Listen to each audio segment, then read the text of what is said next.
बुद्धिमान इंसान इन 6 चीजों का जिक्र नहीं करते। आप भी इनसे बचकर रहे। चाणक्य नीति के एक श्लोक में चाणक्य ने उन 6 चीजों के बारे में बताया है जिनके बारे में बुद्धिमान व्यक्ति कभी जिक्र नहीं करते, क्योंकि ऐसा करने से नुकसान होने की संभावना होती है। आइए जानते हैं उन 6 चीजों के बारे में। भारत के महान राजनीतिज्ञ और अर्थशास्त्री का दर्जा पा चुके आचार्य चाणक्य ने मनुष्य के जीवन को सफल बनाने के लिए अनेकों नीतियाँ बनाई। उन्होंने इन नीतियों को अपने नीति ग्रंथ चाणक्य नीति में शामिल किया। इसी नीति ग्रंथ के एक श्लोक में चाणक्य ने उन 6 चीजों के बारे में बताया है जिनके बारे में बुद्धिमान व्यक्ति कभी जिक्र नहीं करते, क्योंकि ऐसा करने से नुकसान होने की संभावना होती है। आइए जानते हैं उन 6 चीजों के बारे में। सिसिद्ध मौसधम धर्मम गृह छिन्द्रम च मैथुनम कुभुक्तम कृतिम चैव मति मान्य प्रकाश्यते। चाणक्य के मुताबिक बुद्धिमान इंसान अगर किसी प्रकार की दवाई या औषधि ले रहा है तो उसके बारे में किसी और से नहीं बताना चाहिए।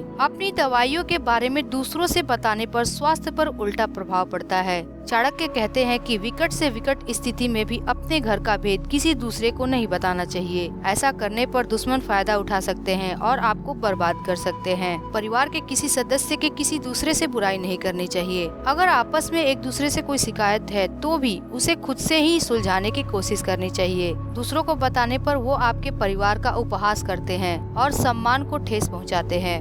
संभोग के दौरान गलती हो जाए तो उसके बारे में किसी दूसरे व्यक्ति को नहीं बताना चाहिए। इन चीजों को बताने पर समाज आप पर और आपके चरित्र पर संदेह करने लगता है। चाणक्य के मुताबिक मनुष्य को चाहिए कि अगर उसे खराब भोजन करना पड़े या करे तो उसके बारे में किसी से न बताए। श्लोक के अंत में चाणक्य ने कहा है कि लोगों से सुने बुरे शब्दों को दूसरों तक नहीं पहुंचने देना चाहिए। बुराई और निंदा वाले शब्द को खुद तक ही रखना चाहिए। इससे आपका मान सम्मान बना रहता है।